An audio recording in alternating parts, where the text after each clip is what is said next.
Buenas noches a todos, bienvenidos a la séptima sesión interhospitalaria en este mes de julio. En esta ocasión le toca a los médicos residentes del Centro Médico Nacional de Occidente, pues nos traen un caso, ¿no?, para exponer. Y bueno, como cada mes vamos a dar inicio agradeciendo a todos por conectarse, al doctor Eduardo Sardá también por estar aquí presente.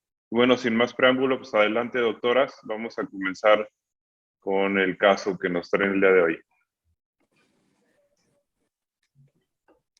Buenas noches. Vamos a compartir nuestra pantalla.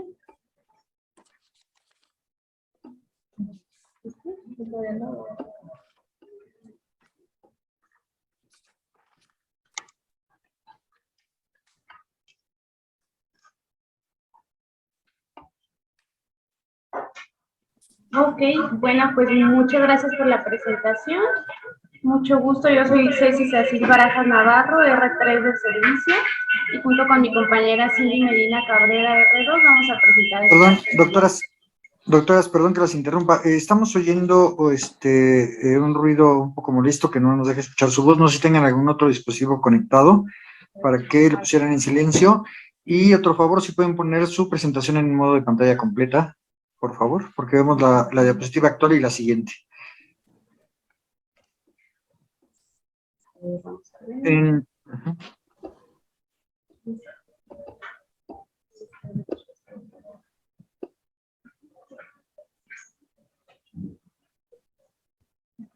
Ahí la estamos viendo bien, doctoras. Ok. Ahí. Ahí las vemos bien, gracias. Ok. Bueno, les comentaba, yo soy la doctora Ceci Cecil Barajas Navarro, soy R3, y junto con mi compañera Cindy Medina Cabrera, R2, vamos a presentar el caso del día de hoy. Un agradecimiento especial a la doctora Mariana Lisbeth Alatorre Gutiérrez, que es la médico tratante del paciente que vamos a presentar. Y bueno, sin más preámbulo, vamos a iniciar a presentar a nuestro paciente. Es un masculino de 30 años de edad, él es originario y residente de Tangancícuaro, Michoacán. Como antecedentes de importancia, él niega que en su familia haya antecedentes de neoplasias, de enfermedades reumatológicas, diabetes, hipertensión o algún otro padecimiento relevante para el caso.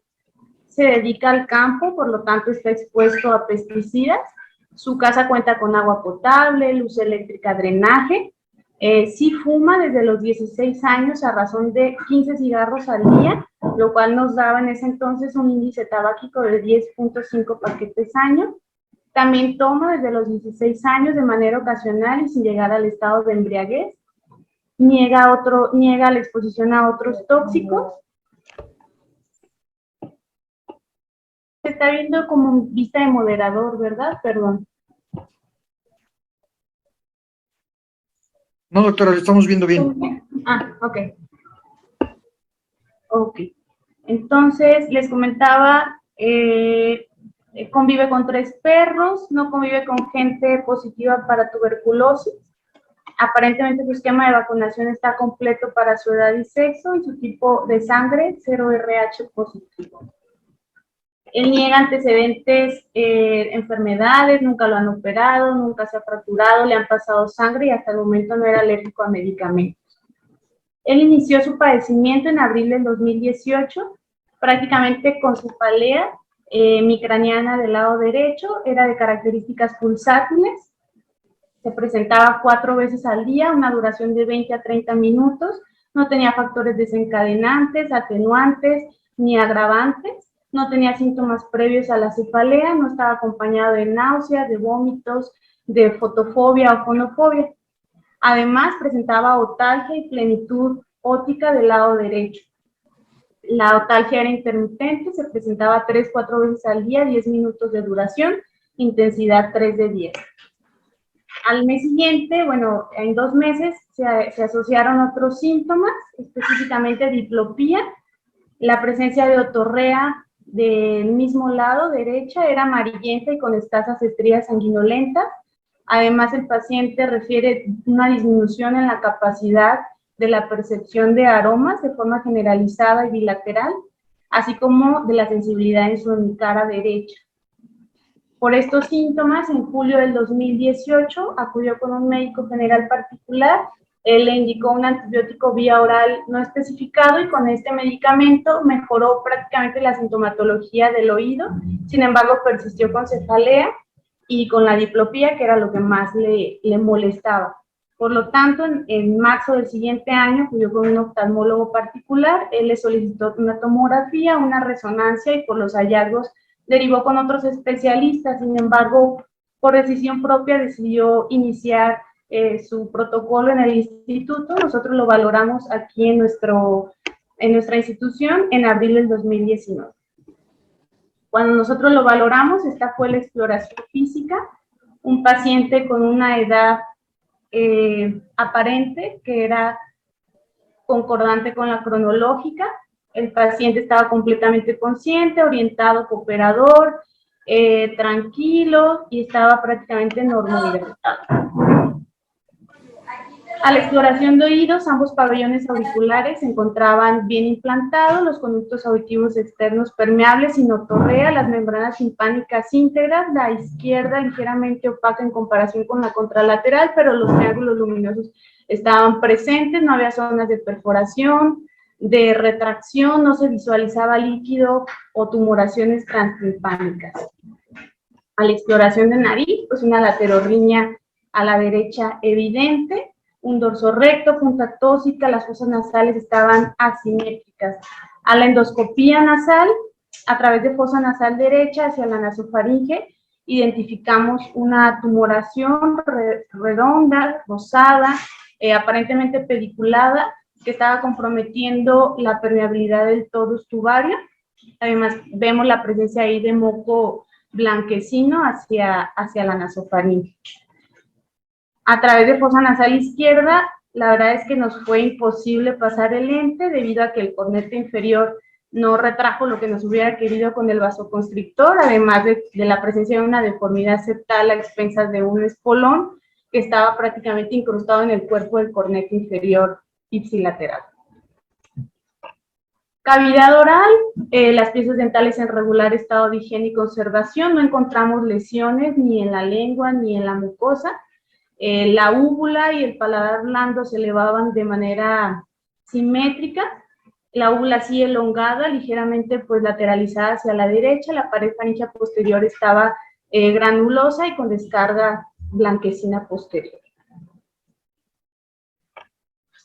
A la exploración neurológica del primer nervio craneal, el olfatorio, el paciente respondió de manera correcta y simétrica al presentarle un aroma en ambas fosas nasales.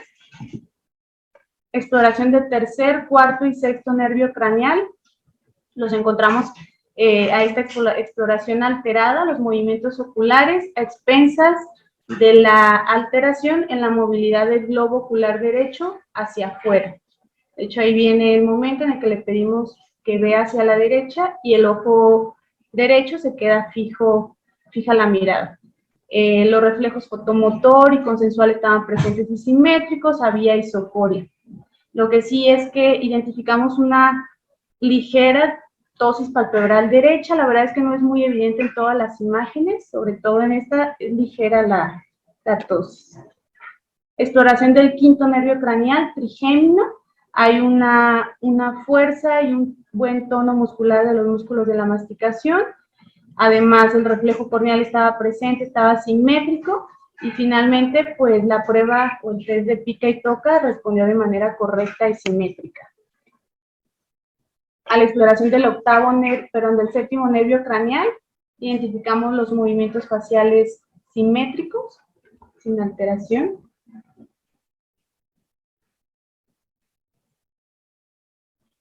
Exploración del octavo nervio craneal, auditivo, identificamos un Weber lateralizado a la derecha y un Rinné positivo bilateral.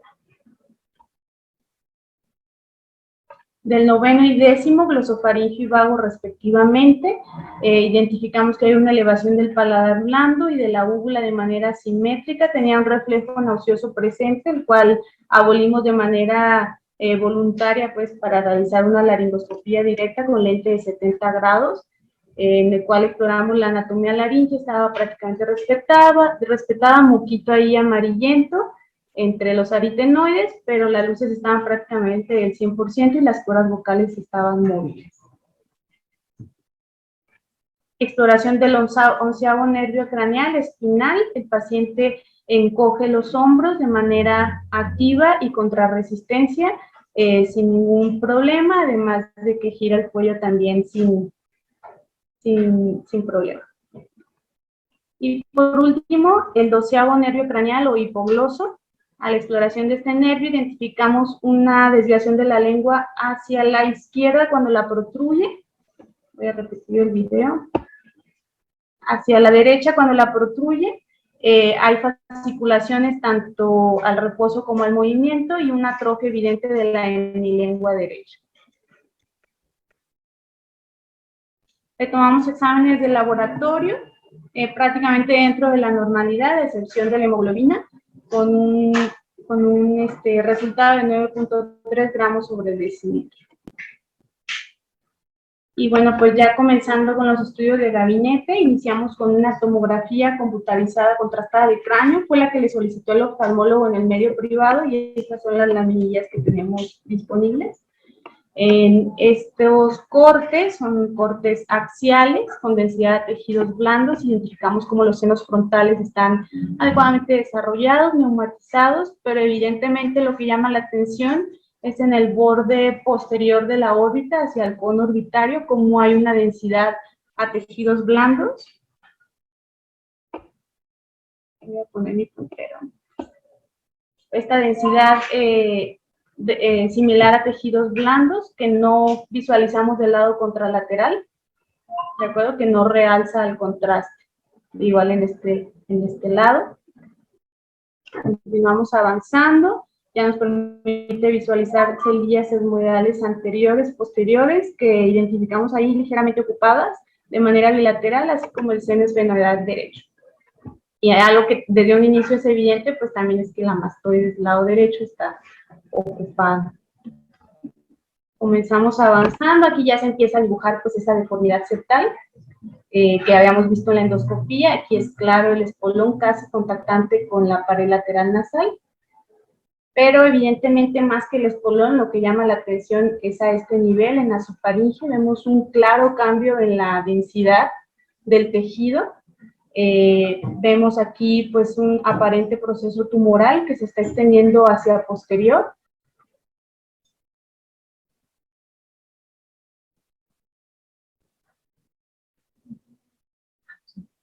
Perdón, está prácticamente desplazando hacia anterior el espacio carotidio, ¿de acuerdo? Se extiende hacia anterior, hacia la nasofaringe, está tapando pues ahí el torus tubario del lado derecho. Continuamos avanzando, vemos cómo se está desplazando pues hacia posterior, hacia los músculos del cuello, específicamente del compartimiento posterior, ¿de acuerdo? Incluso por detrás de la punta de la mastoide. Incluso aquí podríamos decir que la grasa retromaxilar del lado izquierdo también pudiera estar infiltrada debido a la diferencia con el lado contralateral, este cambio de densidad que presenta en el espacio bucal del lado izquierdo. E incluso también, perdón, aquí los pterigoideos, las apófisis pterigoides mediales parecían también estar erosionadas. Aquí ya tenemos cortes coronales con densidad a tejido óseo. Es evidente aquí pues lo mismo, el espolón. Comenzamos a ver que hay un engrosamiento aparentemente de la mucosa de ambos senos maxilares de predominio izquierdo. Comenzamos avanzando, vemos los hallazgos que ya habíamos mencionado. Y aquí evidente pues este cambio de densidad que ya habíamos visualizado previamente. Sin embargo, aquí las apófisis pterigoideas mediales pues se ven aparentemente respetadas. Lo mismo, los mismos hallazgos que habíamos mencionado. La imagen rotada. Y a continuación tenemos las imágenes de resonancia magnética. No sé si les gustaría aportar algún dato. Antes de continuar con eso, creo que valdría la pena, digo, sé que les llegó ya con la tomografía y la resonancia del oftalmólogo, ¿no? Pero preguntarles al público en general si tiene alguna duda acerca de el interrogatorio, la exploración, acerca de la historia del paciente. No sé si alguien tenga alguna duda y quiera ponerlo aquí en el chat. Yo, bueno, una pregunta en lo que vemos si alguien cuestiona algo. ¿El paciente a nivel de cuello palparon algún ganglio, alguna adenopatía, alguna masa en el cuello? No. Hasta el momento de nuestra exploración, no, doctor. Ok. ¿Epistaxis? No. ¿Tampoco? Ok. Bueno. ¿Y alguien que quiera preguntar?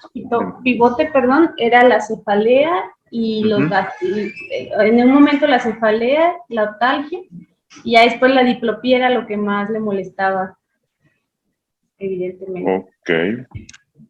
Bueno, creo que valdría la pena incluso ahorita, antes de que pasen a la resonancia, pedirle apoyo al doctor Sardá para que nos complemente lo que dijeron acerca de la tomografía, pero antes de eso no sé si alguien del público quisiera pues dar algún diagnóstico presuntivo ya con los hallazgos y los datos que dieron ustedes y con la tomografía, si alguien se anima a decir qué le parece en base a la tomografía, que pudiera ser algún diagnóstico diferencial.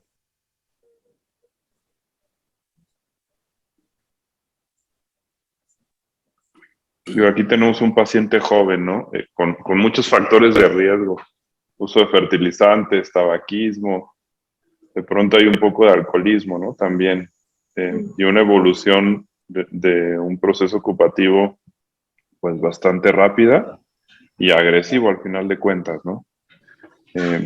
Vimos ahí que tenía el tema de la secreción y al parecer una automastoiditis, por lo que vimos en la tomografía y los datos de Torrea, que pareciera que es una cuestión más de compresión, ¿no? De la trompa de Eustaquio y todo este tema. Tiene seno maxilar de ese lado también inflamadito.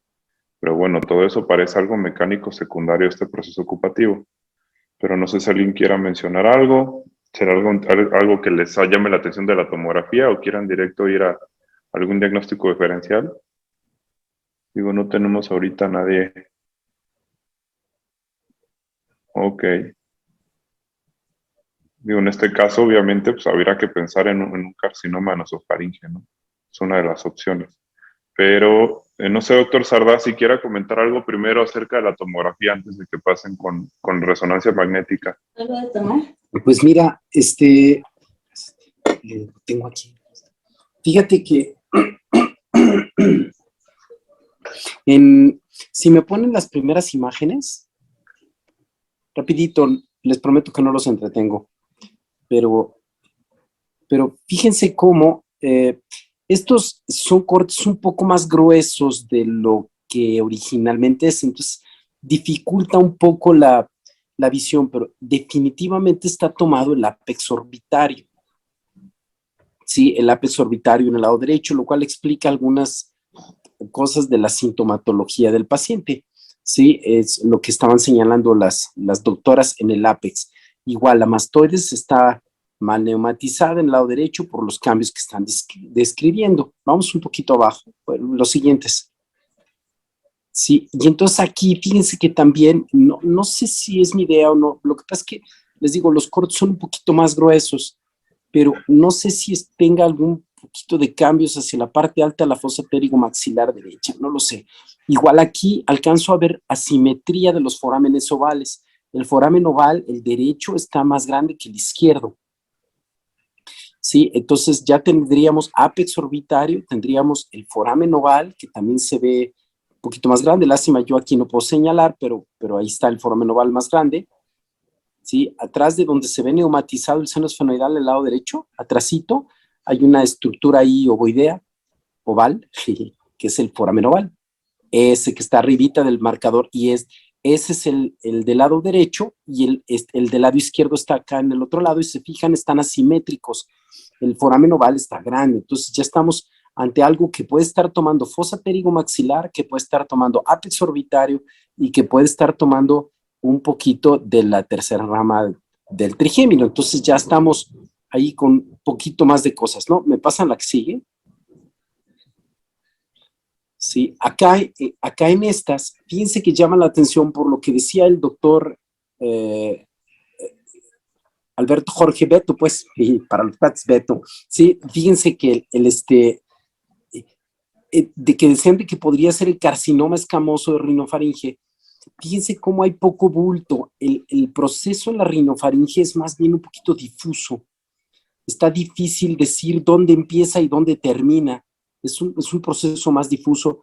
Las doctoras evidentemente también nos hicieron hincapié en el desplazamiento de los grandes vasos en sentido lateral y ligeramente anterior. Fíjense cómo se va la lesión hacia atrás, como si acompañara parte del trayecto del digástrico hacia la parte medial de la punta del peñasco, ¿sí? Y la zona de la rinofaringe con un proceso más o menos difuso. No es algo muy organizado, se ve algo más difusón. Lo que habían comentado ellas de la zona de la grasa retroantral izquierda se me hace que es un poquito más posicional que otra cosa, pero bueno, también podría ser. ¿Le damos la que sigue? Sí, aquí pues bueno, los cambios son más o menos semejantes, ¿no? A lo que ya estuvimos ahorita comentando. Y fíjense cómo la rinofaringe, si yo les digo, a ver, ¿dónde empieza la lesión y dónde termina? Está bien difícil. ¿Están de acuerdo? O sea, sí hay algo allí que dice, no, esto anatómicamente no es normal, pero los cambios son difusos, no está fácil ver algo totalmente organizado, ¿no? ¿Me pasa la que sigue? Creo que ya. Y estas también están muy gruesas, desafortunadamente están gruesecitas, pero bueno, se ve un espolón y se ve desviación septal. ¿Me pasa la que sigue otra vez? Otra vez, por favor, la que sigue.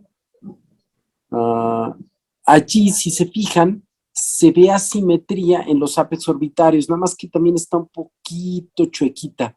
Entonces no es del todo valorable. Están los cortes gruesos y un poquito oblicuos, pero el ápex orbitario en el lado derecho se ve de mayor densidad que el izquierdo, como que sí hay un proceso ocupativo ahí, que incluso si me forzan también se ve un poquito afectada la hendidura esfenomaxilar. Y en el segundo corte, en el de la derecha de la pantalla, también se ve como que la fosa pterigomaxilar pudiera estar involucrada. ¿Sí? ¿Me pasan la que sigue? Con la resonancia no vamos a tener dudas, ¿no? Y acá en estos, pues no sé, la integridad del seno esfenoidal, no sé qué tan íntegro esté en el lado derecho, en la zona arriba y un poquito lateral, no sé. Cuando los cortes son gruesos es un poquito más complicado, ¿no? Pero bueno, la que sigue, por favor. Yo creo que la resonancia nos va a sacar de apuros. Aquí hubiera sido muy bueno en los coronales tratar de ver el foramen oval, pero fíjense cómo la región superior y lateral del seno esfenoidal se encuentra como afectadita. No sé si vean ahí, no sé, no veo con integridad. Sí, y luego ahí no sé si incluso haya un proceso ocupativo y donde está el puntito rojo, si esa zona de ahí pudiera ser un proceso ocupativo, pero está complicado con esta ventana y estos cortes, pero bueno, podría haber sospecha, ¿no? Y que hace unidad con todo lo que nos plantearon desde el punto de vista clínico. Fíjense cómo también en la zona de la columna aérea ahí, de la zona de la rinofaringe, está asimétrico, cómo hay aumento de volumen en el lado derecho comparativamente con el lado izquierdo, como incluso la columna aérea está un poquito desplazada hacia la izquierda. Sí, pero bueno, son detallitos ahí de radiología, ¿no? Si le seguimos, ahora sí, perdón, yo quería ser breve. Sí, aquí está. También no sé el agujero rasgado anterior, pero bueno, le seguimos. Con la resonancia va a ser más claro. Ok, doctor. Entonces, empezando con los cortes de resonancia magnética, iniciamos con cortes axiales ponderados en T1, pre y post contraste, donde visualizamos que hacia el borde posterior, lo que comentábamos, hacia el borde posterior de la órbita o al cono orbitario, pues identificamos esta ocupación isointensa en T1 que realza el contraste, se vuelve hiperintenso. Posteriormente avanzamos, vamos bajando, y aquí sí, pues es evidente las carótidas cavernosas con vacío de flujo que se mantiene desde la fase simple, los senos cavernosos evidentemente asimétricos debido a que el derecho se encuentra engrosado de forma generalizada por una masa que realza el contraste, que invade la meninge, que incluso se extiende hacia el borde anterior de la fosa craneal. Continuamos. Aquí, pues evidentemente, en T1 vemos que todo esto que visualizábamos como el proceso tumoral, pues al aplicar el contraste realza de manera intensa. Senos sigmoides corroboramos que está, el seno sigmoides que tenemos aquí, vemos que se encuentra dilatado en comparación con el contralateral, muy probablemente pues se encuentra ahí comprimido por la misma tumoración. Aquí vemos como este cambio en la intensidad de señal, que puede tratarse esto de la tumoración, esto del seno. Parece que no está trombosado, pero a lo mejor sí tomado, porque hacia el borde anterior está ligeramente irregular. Está en contacto con el borde anterior del hemisferio cerebeloso del lado derecho, sin embargo, pues no está desplazándolo y ni siquiera está engrosando su meninge. Pero aquí, pues sí, lo que llama mucho la atención es esta parte de la tumoración que está dentro del canal medular, que está comprimiendo, lateralizando hacia la izquierda el bulbo raquídeo. Mismos hallazgos, muy evidente aquí como también desplaza estos vasos sanguíneos con su vacío de flujo y la porción del tumor que se encuentra dentro del canal medular. El tumor, vemos cómo se extiende pues hacia la nasofaringe, que era lo que veíamos directamente en la endoscopía, lo que comentábamos igual, cómo se extiende hacia posterior, todos los músculos del compartimento posterior, la porción que se introduce al canal medular, la manera en la que realza de manera heterogénea e intensa el contraste.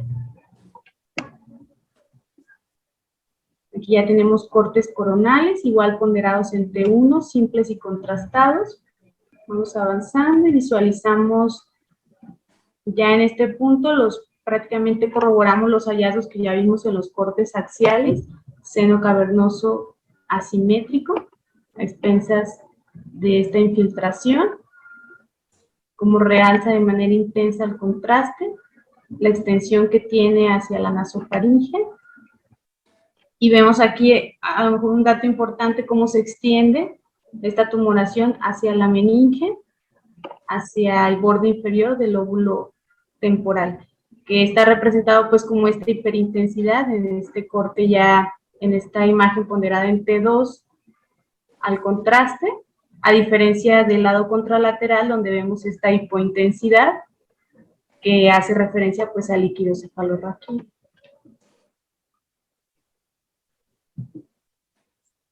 Aquí identificamos el mismo hallazgo, cómo se engrosa aquí la meninge del lóbulo temporal.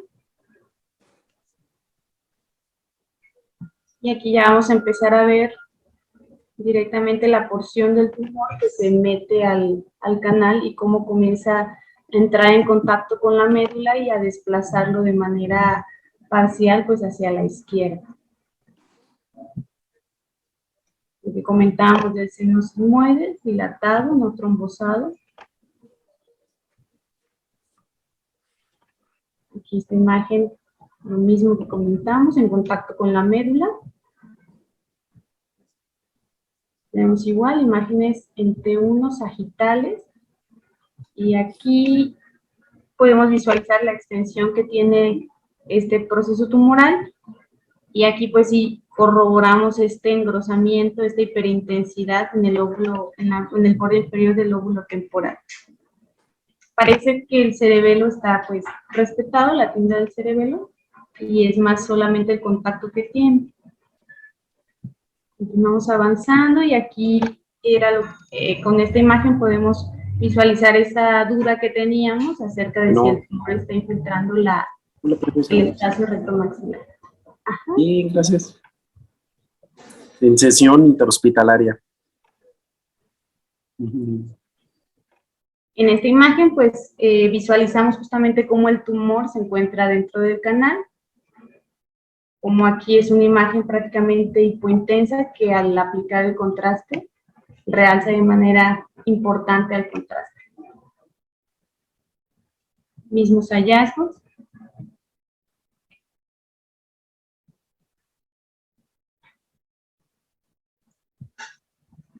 Aquí tenemos ya cortes axiales ponderados en T2, donde valdría la pena tomar consideración del bulbo olfatorio, donde no identificamos datos de compresión ni de infiltración por parte del tumor. Continuamos avanzando. Y aquí pues vamos, en las imágenes ponderadas en T2 no es tan evidente como en el T1, que prende súper bonito al aplicar el contraste, pero igual visualizamos esta intensidad heterogénea y es muy evidente pues la ocupación de prácticamente la totalidad de las células mastoideas derechas, correspondiente con la probable pues otomastoiditis que tenía el paciente.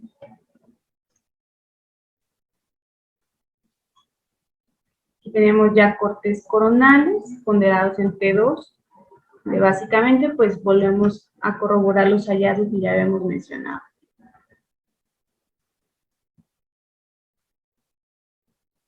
Y aquí es súper evidente cómo comprime y desplaza el bulbo raquídeo.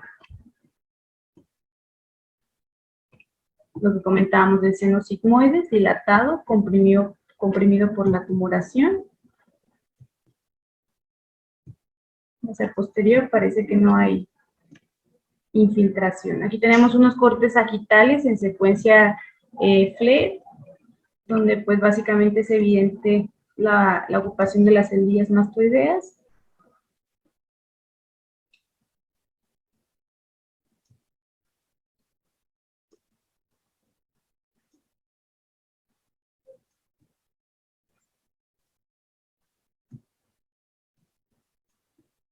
Y los últimos cortes que tenemos son imágenes ponderadas en difusión, donde podemos visualizar cómo aquí parte de la tumoración se extiende hacia la órbita a través de la fisura.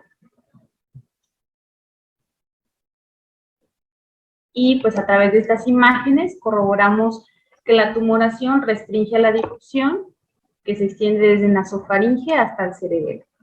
Es decir, pues que se mantiene hiperintensa ante esta técnica.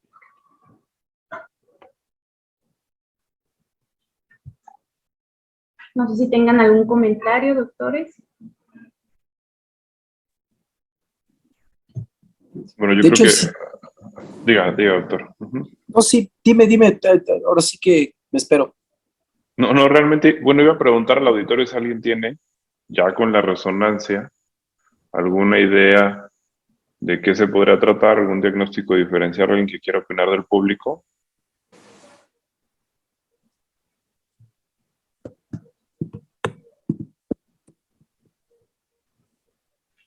Bueno, parece que no, hoy están muy tímidos.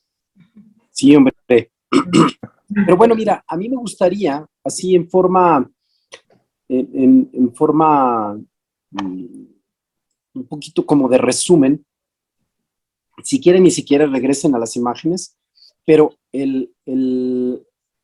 lo que habíamos dicho en la tomografía de alguna forma se corrobora.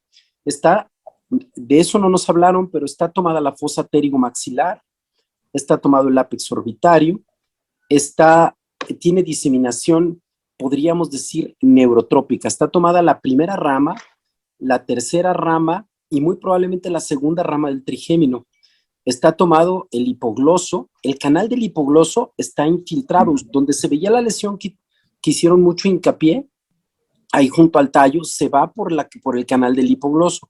Entonces tenemos explicación de hipogloso, de trigémino en primera, segunda y tercera rama. Tenemos también tomada la zona del foramen yugular, y ahí tendríamos también a la mejor expresión del noveno, el décimo, ¿sí? El 11º par craneal, no sé, a ver si había correlación con todo lo que estábamos comentando. Se veía ampliada la zona del foramen oval, y el proceso es difuso. En el T1 es un poco hipointenso, capta el gadolinio en forma intensa y restringe en forma moderada en la secuencia de difusión. Otra cosa que es importante decir, que está tomada la región extracraneal y hay diseminación neurotrópica, ¿sí? O sea, ahí está claramente afectado por vía de neurotropismo. De hecho, lo que está afectado el seno cavernoso, pues ahí están tomadas las estructuras neurales. De hecho, también está tomado la región del Kabum de Meckel. Entonces, es interesante por la distribución. Entonces, estamos ante una lesión que tiene diseminación neurotrópica. Dentro de la diseminación neurotrópica, yo voy a decir nomás lesiones generales, pero por ejemplo, el carcinoma adenoideo quístico de glándula salival es de los que tienen mucha avidez por la diseminación neurotrópica, aunque la distribución no parece tanto, pero bueno, es de las cosas que hay que tomar en cuenta. El carcinoma escamoso que decía el doctor Alberto Jorge acerca de esto, también tiene diseminación neurotrópica. Otro que tiene diseminación neurotrópica en la zona y que pudiera tener un comportamiento semejante de señal como de extensión en la zona es el linfoma, que la forma que se está distribuyendo, y eso también podríamos tenerlo en cuenta, como posibilidades de lesión que tienen afección de todas esas áreas anatómicas que estamos comentando, pues, sí, y evidentemente lo del oído era secundario a disfunción tubaria, pero a mí me quería hacer hincapié de la diseminación neurotrópica. Es una lesión que se está yendo a través de los nervios, ¿sí? Y que tiene una zona focal que nos estuvieron haciendo hincapié las doctoras en la zona adyacente al tallo y que también tiene extensión a través del canal del hipogloso, ¿sí? Y como características restringe la difusión, es hipointenso en T2, es hipointenso en T1 simple y capta el gadolinio, ¿no? Así como un resumen de hallazgos por imagen. Tiene también afección de la meninge, está involucrado la zona el foramen yugular está comprometido y entonces veíamos la congestión del seno sigmoideo, el seno lateral, eso que nos estuvieron diciendo las doctoras, también es en forma secundaria, ¿no? Perdón, ya dije muchas cosas, perdón. Bueno, gracias, doctor. ¿Alguien del público que quiera decir algo más, agregar algo más? Aquí, por ejemplo, doctor Sardá, no sé si la posibilidad de un schwannoma pudiera ser, por los hallazgos en resonancia realmente queda descartado. Fíjate, Alberto, que la única forma de que pudiera ser un neurofibroma, por ejemplo, que fuera un neurofibroma plexiforme. Los plexiformes se pueden ir así en forma difusa, pero no es lo habitual. No es lo habitual. Creo que un schwannoma por tanta afección es poco probable, pues, sí. Ok. Bueno, pues entonces, si no hay más comentarios, adelante, doctora. Ok, gracias, doctor.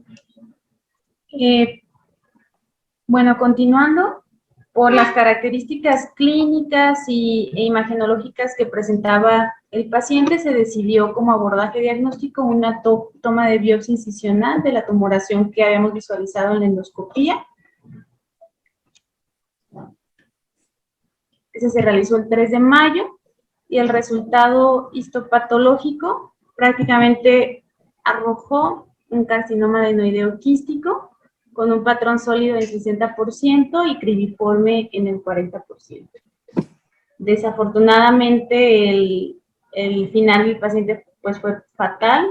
Prácticamente 10 días después de que le tomamos la biopsia por endoscopía, llegó aquí al hospital, todavía ni siquiera tenía este diagnóstico, con disnea de pequeños esfuerzos, con ortopnea, se abordó por parte de los servicios de neumología y angiología como una probable metástasis a nivel pulmonar, se le tomó líquido pleural a través de toracocentesis, un evidente exudado, y se protocolizó para una toma de biopsia pleural, donde arrojó pues prácticamente una metástasis de este carcinoma primario.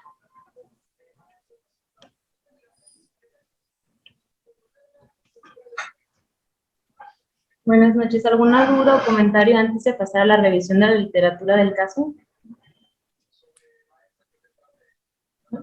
Bueno, si no hay ninguna duda...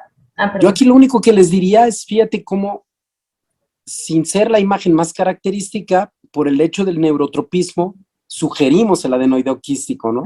O sea,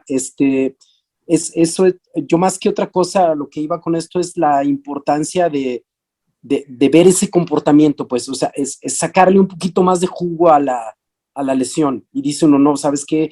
Esto es tiene neurotropismo, hay que buscarle por ahí. Y bueno, pues el rey de reyes en eso es el adenoideo quístico. Sí, perdón, pero ya está, ¿eh? No se preocupe. Bueno, vamos a iniciar con la revisión de la literatura. Hablando en generalidades de tumores de glándulas salivales, tanto mayores como menores, pues sabemos que la inmensa mayoría de tumoraciones de glándulas salivales se localizan en la glándula parótida, en el 70%, tanto benignos como malignos en manera global. La parótida es la que presenta mayor cantidad de tumores, ¿no?, de las glándulas salivales. El total de las neoplasias malignas como tal de cabeza y cuello en lo referente a glándulas salivales solo es el 3%. De esto, pues la mayoría de la parótida. En las malignas, el carcinoma más frecuentemente identificado es precisamente el carcinoma mucoepidermoide. Esto en proporción, considerando que a nivel de parótida sí es mayor cantidad de casos. En parótida el más común es carcinoma mucoepidermoide, los malignos. Sin embargo, tenemos la segunda neoplasia maligna de glándulas salivales más frecuente, es el carcinoma adenoideo quístico.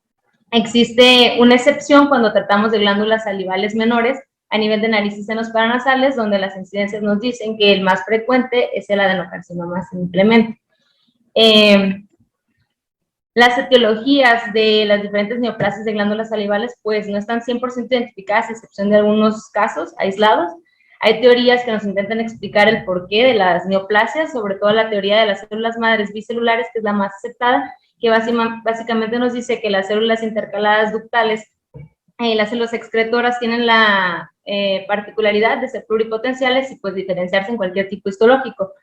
Otra teoría menos aceptada es la teoría multicelular, que sugiere que durante la división de una célula ya diferenciada, pues puede haber errores en el proceso nuclear, que pues origine una célula con alteraciones y pues ocasione mitosis constantes y pues con esto una neoplasia.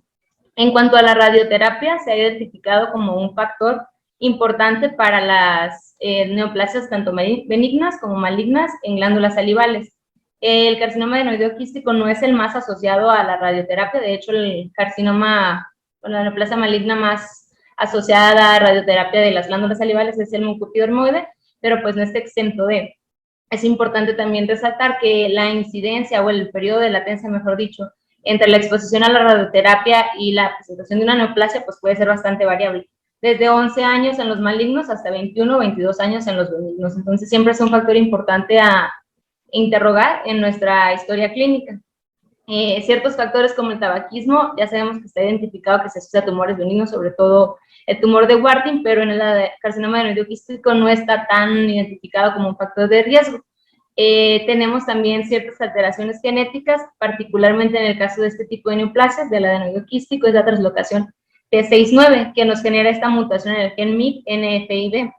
Más adelante vamos a ver que el gen MIP está asociado a transcripción de genes de vascularidad, que actualmente son como diana para terapia inmunológica, intentando pues apenas de manera experimental pues modificar un poquito el comportamiento de esta tumoración. En cuanto a las neoplasias de glándulas salivales, la actualización de la OMS del 2017 pues es un espectro muy grande. Define nada más de malignas una variedad más o menos de 23 neoplasias, lo que la pone en el top número 1 de diversidad de neoplasias malignas a nivel de cabeza y cuello. Dentro de ese grupo, pues se encuentra el carcinoma adenoideo quístico. Y pues esa infinidad es del que nos vamos a enfocar un poquito más en esta exposición, pues es el caso de nuestro paciente. Este tipo de neoplasias tiene una distribución equitativa en las glándulas salivales menores, es decir, en sus diferentes localizaciones a nivel de cabeza y cuello, pero es importante resaltar que no solo se puede presentar ahí, se puede presentar en glándulas del conducto auditivo externo, glándulas de Bartolino, glándulas de las mamas, glándulas de próstata, y en un sinfín de otras glándulas, entonces no es aislado en cabeza y cuello. La proporción entre hombres y mujeres se dice que es equitativa, sin embargo, cuando se trata de carcinoma adenoideo quístico a nivel de nasofaringe, se ha encontrado una discreta proporción de superioridad en el caso de las mujeres. El pico de incidencia es entre los 50 y los 60 años de edad, y de todo el espectro de carcinoma adenoideo quístico en cabeza y cuello a nivel de nasofaringe solo representa el 0.48% de las neoplasias. El cuadro clínico de este tipo de tumoraciones es inicialmente muy indolente, generalmente son masas asintomáticas de lento crecimiento, que como la amplia distribución de las glándulas, sobre todo menores, están en cabeza y cuello, pues puede presentarse básicamente en cualquier lugar. Tenemos, por ejemplo, a nivel de paladar, que las glándulas salivales menores en paladar, sobre todo duro, pues es el sitio más común de neoplasias malignas de glándulas salivales menores. Puede presentarse en cavidad nasal, donde genera un cuadro de obstrucción nasal y epistaxis, son los síntomas pivote de como cualquier neoplasia en nariz. Aquí, por ejemplo, tenemos un ejemplo de neoplasia del mismo tipo en tráquea, acá una tumoración retroauricular, y como están estas localizaciones, pues pueden encontrarse básicamente a cualquier nivel.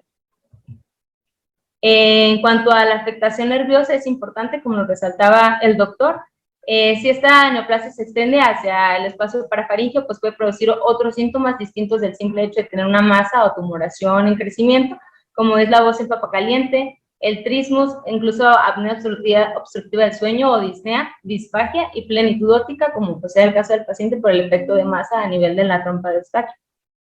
Y si tiene ya como tal la distribución nerviosa, pues puede presentarse como parálisis, dolor, parestesias, debilidad de ciertos músculos, incluso debilidad del labio inferior. Esto es importante porque también nos va a hablar del pronóstico del paciente. Va a ser muy diferente si un paciente se presenta únicamente con la lesión, por ejemplo, en paladar, sin ningún otro síntoma agregado, a si ya tiene alguna alteración que nos sugiera que ya inició a afectar pues ciertas vías nerviosas, ¿no? A nivel macroscópico, pues se caracterizan por ser tumoraciones de color bronce, son firmes, bordes definidos y no capsulados y generalmente de consistencia sólida. Lo muy característico del carcinoma adenoideo quístico es a nivel microscópico. De manera clásica siempre se ha definido que tiene como 3 subtipos histológicos, que es el tubular, el cribiforme y el sólido. Acá hay unas fotitos que ahorita vamos a poner un poquito más amplias. De estos, iniciando por el tubular, pues se caracteriza por ser túbulos pequeños que están asentados en un estroma hialinizado e hipocelular que va del azul al rosado.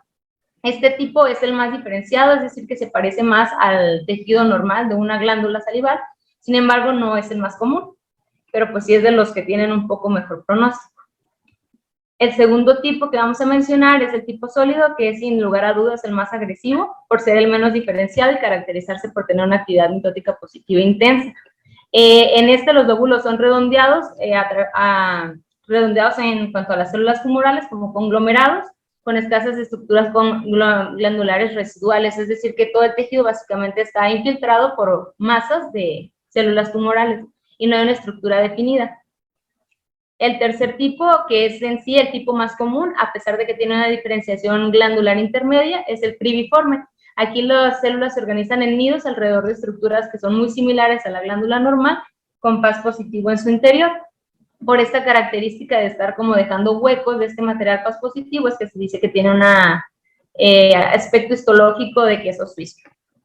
A pesar de que esta clasificación histológica la van a encontrar en cualquier literatura, no es tan adecuada para el pronóstico del paciente. Generalmente se reporta de esta manera, grado 1, 2 y 3, siendo el grado 1 aquel que presente un patrón de predominio tubular, pero que puede llegar a tener ciertas áreas cribiformes, siempre y cuando no cuente con ningún área sólida.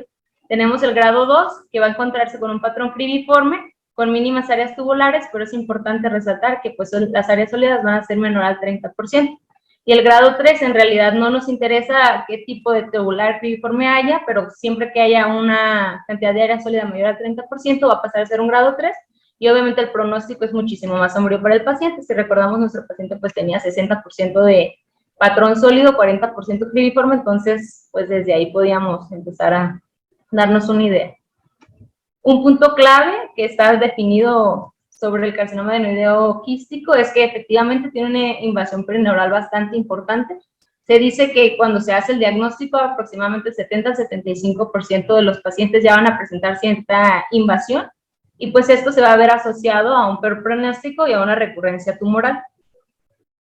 A pesar de que cualquier metástasis tumoral, pues sabemos que tiene 3 vías de diseminación, que es la local, hematogénica y la linfática, pues esta pasa a ser como una cuarta vía en el carcinoma adenoideo quístico.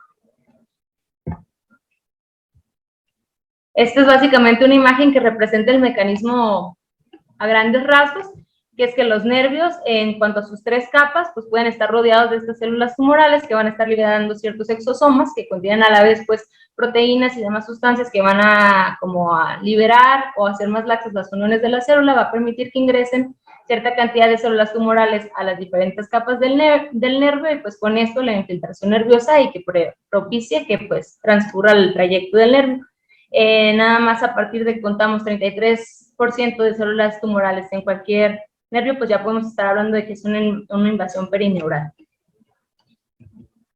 En cuanto a la capacidad metastásica, el carcinoma adenoideo quístico también se caracteriza por tener metástasis mayormente a larga distancia que de manera local, es decir, que no es tan frecuente que vaya a debutar el paciente con lesiones en ganglios linfáticos, por ejemplo, en cuello, que en nuestro caso pues no los presentaba, pero sí es frecuente que pues llegue a presentar metástasis a distancia, incluso de un 8 a 60%.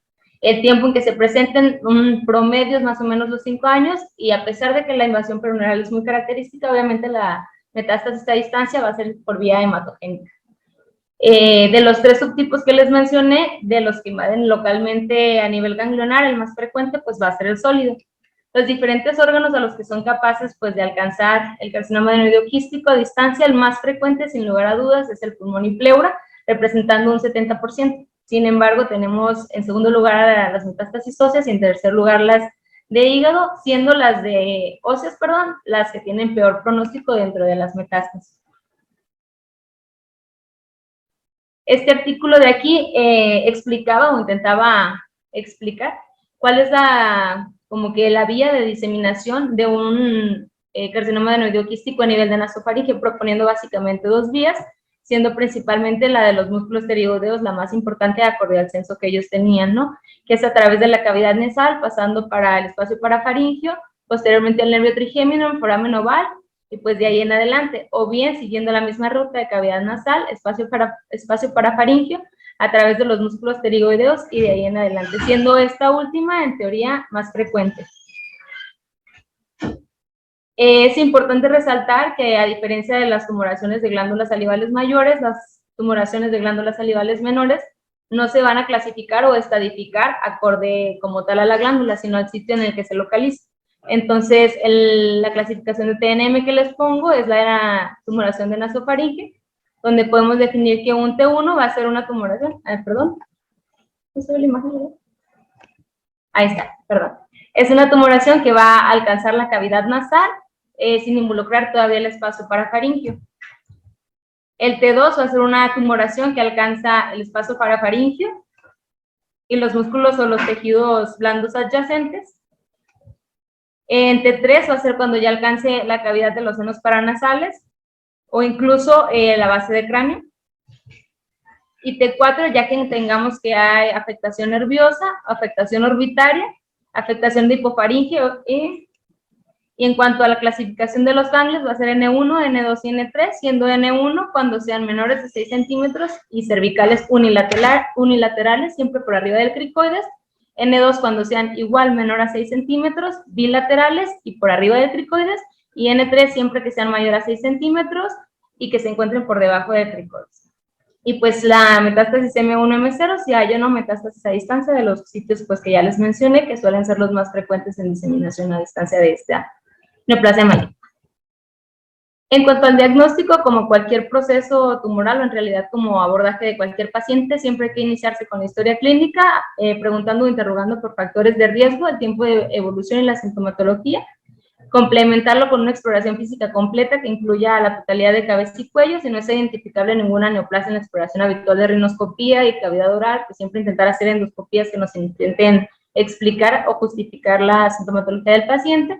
Buscar las adenopatías palpables, pues para más o menos empezar a pensar un estadiaje, y siempre explorar los pares craneales, sobre todo pues por la tendencia de este tipo de tumores a infiltrarlos. Los estudios de imagen, tenemos la resonancia magnética, en la tomografía, por excelencia el estudio de imagen para glándulas salivales es la resonancia magnética, entonces siempre de manera complementaria habrá que solicitarla en conjunto, porque pues siempre nos van a ofrecer diferentes, bueno, cosas complementarias, ¿no? Pero es la de predilección.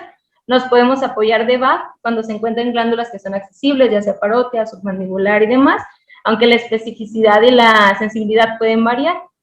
Entonces, a veces puede arrojarnos una neoplasia benigna y en realidad terminar siendo una maligna, por lo que siempre se busca que la biopsia ya sea incisional o excisional, dependiendo de las características clínicas de la tumoración, pues nos permitan arrojar un estudio definitivo más que quedarnos siempre sencillamente con la VAC, pero pues sí es algo con lo que de lo que podemos hacer uso. En cuanto al diagnóstico por imagen, pues resaltar la resonancia magnética, un poquito de los hallazgos que se vieron a lo largo de la presentación del caso. En T1 son masas que se van a ver isointensas con un realce importante en contraste, como lo podemos ver en esta imagen, y en T2 pueden ser iso, hipo o hiperintensas. Esto en realidad es bastante variable acorde a la celularidad de la neoplasia. Hay artículos que sugieren que entre mayor celularidad es un peor pronóstico y en realidad realza menos en T2, que ya ven que nuestro paciente no realzaba demasiado en T2. Y en cuanto a menor celularidad, pues es un proceso mitótico menor, tienen mejor pronóstico y en T2 suelen tener mayor realce. Pueden ser heterogéneas u homogéneas, entre más heterogéneas también se augura un peor pronóstico por un tipo histopatológico más agresivo. A nivel de nasofaringe es importante comentar que puede presentarse como una masa en espacio parafaringeo propiamente, que se va a ver de manera, por ejemplo, en endoscopía o en estudios de imagen donde se vea con bordes más definidos y lisos, y si en cambio está propiamente las glándulas salivales que están en la submucosa de la nasofaringe, pues se van a ver un poquito de bordes más irregulares e indefinidos, a pesar de ser pues las dos el mismo tipo de neoplasia, ¿no? Ahí dependiendo de qué localización exacta tenga.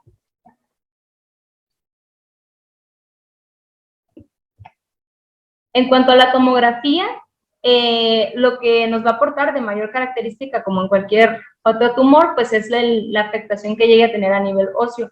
Esto de manera particular, sobre todo porque va a tener una destrucción ósea importante y porque pues va a ampliar los forámenes naturales de la base de cráneo. La destrucción ósea pues nos va a permitir hablar de extensión propiamente local, y en cuanto al engrosamiento de los forámenes, pues la invasión que tenga a nivel neural. Aquí está comparándose una tomografía pues simple con las diferentes resonancias en sus diferentes T1 y con y sin contraste, y pues vemos lo que ya habíamos comentado, que sin contraste pueden ser isodensas, realzan altamente en T1, y pues la destrucción es importante con aquí nada más algunos restos óseos. No encontré de manera particular artículos que nos hablaran sobre los cambios en tomografía que pudiéramos hallar en carcinomas adenoideos quísticos a nivel de nasofaringe, pero encontré uno interesante sobre estos cambios a nivel de seno maxilar. Ellos hacían una comparación entre 20 casos de pacientes con tumoración en seno maxilar por carcinoma adenoideo quístico, pues por la vecindad lo tomamos como referencia, y nos hablaban de que hay patrones de destrucción dependiendo del tipo histopatológico, siendo que causaba más osteólisis y hueso residual, obviamente el sólido, por ser muchísimo más agresivo. Igual era el que tenía mayor extensión en cuanto a pues, la extensión tumoral, y las formas eran muchísimo más amorfas. En cuanto a la heterogeneidad, pues es bastante variable, dependiendo del tipo histopatológico.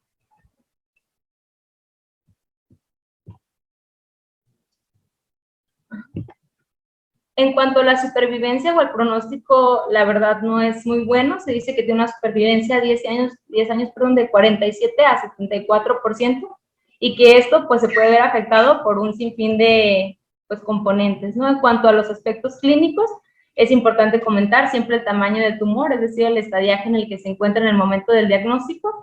La localización, diciéndose que en general a nivel de glándulas salivales, esta tumoración, si se localiza en submandibular y sublingual, tiene un peor pronóstico. Si se presenta en pacientes de edad avanzada o género masculino, si bien ya tenemos disfunción de nervios craneales, puede ser el 7, puede ser cualquier otro, y sobre todo si al momento del diagnóstico, aparte de la disfunción presenta dolor. Eso ya de entrada es un diagnóstico, perdón, un signo de pronóstico sombrío para el paciente. En cuanto a los histológicos, como lo mencionábamos, el grado histológico tipo 3, que correspondería al tipo histológico sólido, que es el más agresivo, que haya invasión local perineural o bien ósea, como les comenté que la ósea era la que tenía peor pronóstico, y los márgenes quirúrgicos después de una biopsia, sobre todo excisional, que persistan positivos. Los moleculares, pues se ha estado o intentado investigar como cuál puede ser de mejor pronóstico. Sin embargo, se ha asociado que el antigen de proliferación celular nuclear aumentado puede ser de peor pronóstico, igual si Ki67 está aumentado puede ser de peor pronóstico y si P27 está disminuido. En cuanto a la translocación característica del carcinoma adenoideo quístico, que es de 6-9, no se ha identificado como tal.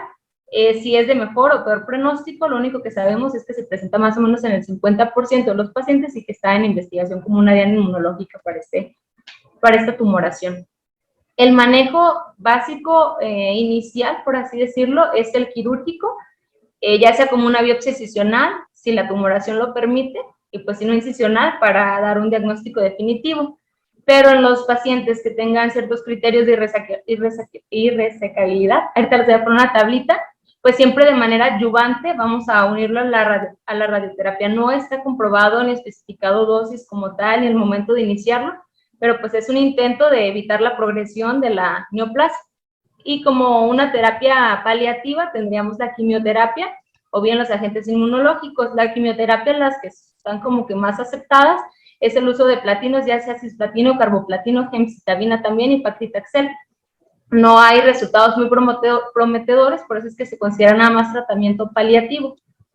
En esta tablita pues vienen indicadas las cuestiones que nos permiten apoyarnos de la radioterapia, casos que sean de estadiaje avanzado, que después de la resección excisional de la tumoración persistan márgenes positivos en el estudio histopatológico, que per se la tumoración tenga un grado histológico alto, o que haya invasión local, pero neural, obviamente a distancia.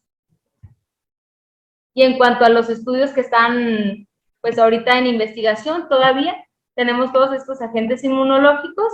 De manera particular, actualmente el lenvatinib se supone que está intentando atacar el factor de proliferación endotelial vascular, que está como sobreexpresado en los pacientes que tienen alteración de la translocación 6-9. Entonces están apenas en investigación, tampoco existen esquemas fijos ni una guía de práctica que te diga cuál esquema de quimioterapia es el ideal, en casos de pacientes pues, que tengan tan avanzada su enfermedad que requieran únicamente tratamiento paliativo.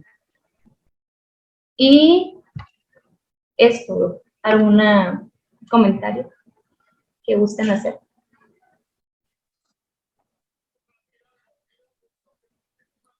Bueno, no sé si el doctor Sarda quiere hacer un comentario. No, pues no hay mucho que decir. Muy bonito caso, muy bonito caso. Algo que hay que tener en cuenta en el diagnóstico. Muy bonito. Lástima que el paciente no le fue bien. Pero bueno. El pronóstico era muy malo. Sí, al paciente se le ofreció un manejo por los servicios oncológicos prácticamente paliativo por parte de radiooncología, 15 sesiones de radioterapia y de oncología médica, carboplatino con gemcitabina. Ni hablar. Bueno, pues definitivamente muy bien, muy bien el caso, muy bien cómo lo expusieron, la teoría también que nos dieron bastante completa. Creo que bien importante una de las diapositivas que pasaron ahí, que siempre le recuerdo, ¿no? En medicina hay que ir por pasos, así como lo pusieron para el diagnóstico, ¿no? Interrogatorio, bien hecho, la historia clínica, la exploración física también, no perdernos con un solo signo síntoma, sino escuchar al paciente para tomar todo en cuenta, ¿no? Y definitivamente después de ello, pues ya los estudios de imagen como los que vimos nos dan una idea bien grande de qué podría ser y de por dónde ir para hacer el abordaje, que en este caso fue una biopsia incisional la que realizaron. Y bueno, pues mala onda que el paciente no le fue bien, pero pues como vimos ya el pronóstico, realmente no es tan alentador y generalmente, como lo mencionaban, este tipo de tumores se detectan ya en etapas no tempranas, sino un poquito tardías, ¿no? pero pues muy bien abordado el caso, como lo expusieron.